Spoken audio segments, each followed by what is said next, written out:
I know exactly how to build a thriving online business, and in this video I'm going to share 8 essential rules that you probably aren't doing but really should when it comes to growing your profit, growing your authority, and building and shaping a business online that gives you the freedom to live life on your own terms. None of this stuff is shared regularly on the internet, so it's going to be the first time that you will have heard it.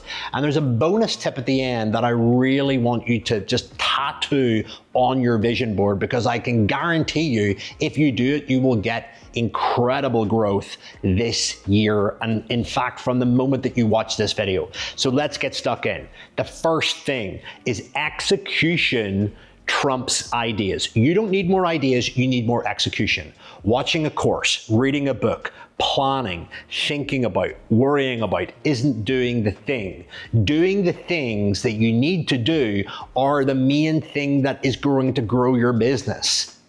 It's soothing to join a mastermind, soothing to buy more books, soothing to buy stationery, planning materials, and pens, and all that kind of stuff. But none of it actually grows your business until you take the insights and put a deadline on them. So here's what I want you to do. With everything that you watch from now on, including all the insights on this channel, and if you're not subscribed, you are missing out on a ton of valuable insights every week to grow your business. Every time you watch something of mine, I want you to write a list down of everything that's useful that you know if you implemented it, you would grow. I want you to write it down, and I want you to put a deadline on it. That means that you stay accountable to a point in time, and you either do it or you don't. The same also applies for your team. Tell your team, we don't need more ideas, we need more execution. All problems in business boil down to lack of execution, not lack of ideas. Lesson number 2. Authenticity is your superpower. Now, I'm not here to tell you to be more authentic. I'm here to tell you that you need to have the courage to say what everyone else is thinking, but is too afraid to say. You need to be the individual that's comfortable with how you dress, how you show up, how you speak, how you communicate, how you look, your quirks, your mannerisms, your hobbies, your styles. Literally everything about you is your flavor. And people are either going to love it or they're going to hate it. It doesn't matter. The biggest curse in online business growth is when founders and entrepreneurs try to market themselves to sit in the middle, and they try to fit the audience rather than make the audience fit them. Here's the truth. Your unique style ultimately makes you shine out amongst everybody else. It's the very thing that people are attracted to. First and foremost, they relate to your style before they relate to anything that you do or sell. I regularly get my best clients reaching out to me and say to me, Phil, I love the fact that you barbecue, you do shooting, fishing, you're a family man. I love the fact that you're into your cars, you're not afraid to make money, all of this stuff. And they go, I want to live a life like that. I'm not saying that that's going to suit everybody, but what I'm saying is that you need to become somebody worth modeling. That's the question that you need to keep in the back of your mind whenever you're creating content. Am I worth modeling? Because that is the very thing that is going to drive differentiation, allow you to stand out, and most importantly, give people that pull on their heartstrings to go, that's the person that I want to spend money with. Number 3, get out of your own way. Do this immediately after watching this video. Write down 2 lists. What's fascinating about your role as a CEO or a founder or whatever it is that you do? What's frustrating? You see everything on the frustrating list? Organize it into 3 columns: marketing, sales, and customer delivery. You will then have 3 organized roles in 3 organized subject areas. It is down to you to then post on social media or go onto a recruitment site and post that role. You could, in fact, put all of those details into ChatGPT and ask it to come up with a name, a role, a description, a list of responsibilities, see what it comes up with, and then shape it accordingly to your business. You can literally shrink time by doing lists like that and installing all that information and insight into the likes of ChatGPT to literally just accelerate growth. On the other side of that hire is more free time, more peace of mind, and more focus so that you can play to your strengths and stop depleting yourself.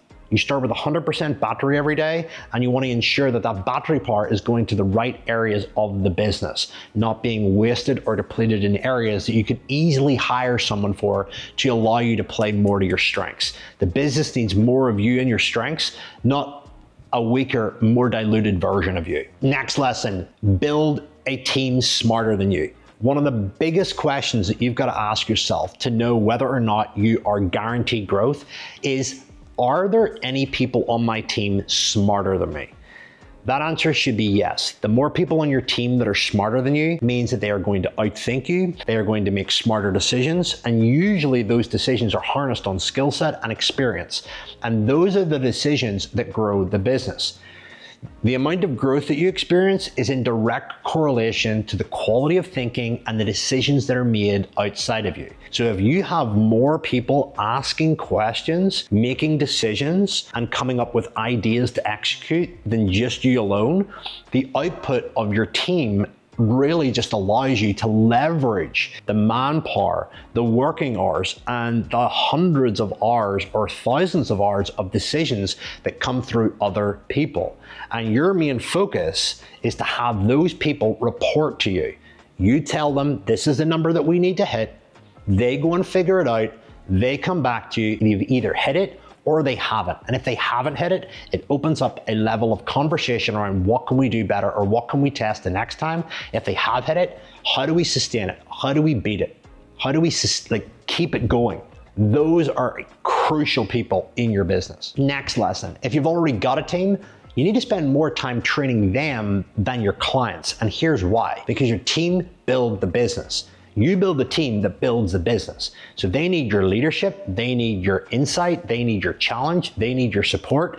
If that's not there, guess what happens? It creates a leadership gap, a leadership vacuum, and they don't know who to model. They don't know who to learn from. And as a result, they make more mistakes and they lose a grip of the business. It's very expensive and very costly. So just weigh up, do you spend more time training your clients, interacting, engaging, liaising, or do you spend more time training your team? If you want to build a thriving online business, you've got to spend time training and upgrading the skills of your marketing team. You've got to spend time training your sales team. You've got to spend time training your customer success team up until a point where you hire people in to then do that for you. And even still, you still should be training the team. Next point, best no one beats best. It doesn't matter if you've got the most amount of skills, most amount of experience, nobody cares or nobody will know if you are not advertising. You have a moral and ethical responsibility to be out there in the marketplace. If you're afraid of being seen because you don't want to be criticized, you're worried about hassle, noise, and just feeling weird about marketing, I would really encourage you to look at why you feel that way. Ask why 5 times. It always gives you the clear answers behind things. That will allow you to reveal your insecurities and the areas of your life that you are afraid to show. If the market don't know who you are, they're going to gravitate towards somebody else. Never assume just because you know everything or you're the best at the game or that you've had some accolades in your life that everybody knows that. The marketplace need reminded, the marketplace needs spoken to, the marketplace need led. And if they're not being led, then there's a big problem. They're going to go elsewhere. Again, I talked about a leadership vacuum. You can create that in your team, and you can also create that in the marketplace if you're not present. Next lesson, create a list of daily non-negotiables that you do every single day to grow your business. Here's what happens with life. Your partner argues with you. Your kid's not well. You're not well. You lose focus. Shit happens. The problem with most entrepreneurs is that they don't have a daily process that they can follow every single day that will guarantee the growth of their business.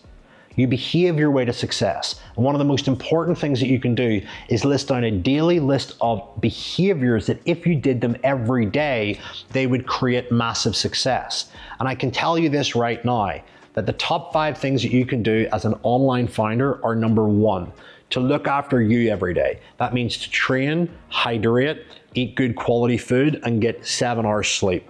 at least. Number 2 is to make an offer every single day. Back whenever I was a personal trainer, one of my golden rules, and I've been sharing this for many years, was to make an offer and a sale every single day. Whether that was to somebody that was a follow-up, whether that was to somebody that was a new lead, whether to that it was somebody inside my community that was already buying from me and I could ascend them up into something else. Making a sale every single day is healthy. Checking in with at least 3 clients to ensure that they're okay, get feedback of them, use that feedback to get better. Check in with team members, particularly your heads of departments or your most senior team. And last but not least, spend time working on the business every day, not in the business. If you do those things every single day, you cannot go wrong. And the last lesson, this is a little bit of a bonus. And it's really simple, but so many people forget it. You don't need more leads, you need better results. The market gravitate towards the business, the organization, the coach that gets the best results. So you may make sure that your team know the importance of getting results faster and better than anybody else in the marketplace. And your marketing team, or you, if you're doing the marketing, have the utmost responsibility of taking those results, showing them to the marketplace regularly, and making noise about it. You make everything more effective when you get better results. Clients stay longer, your marketing's more powerful, people are pre-sold, and it literally reduces the cost of advertising, sales, headache, peace of mind. Happy clients, happy life. If you've taken great value from this video, comment below, let me know what it is. I always love interacting with you guys, and if it's the first time that you're commenting, I cannot wait to hear from you. And if you're addicted to growing your business, remember to subscribe to this channel and click like on this video so you do not miss a single piece of insight. Remember the golden rule, it takes one piece of insight to change the trajectory of your life, and that's what I want to do with these videos. Until next time, see you soon.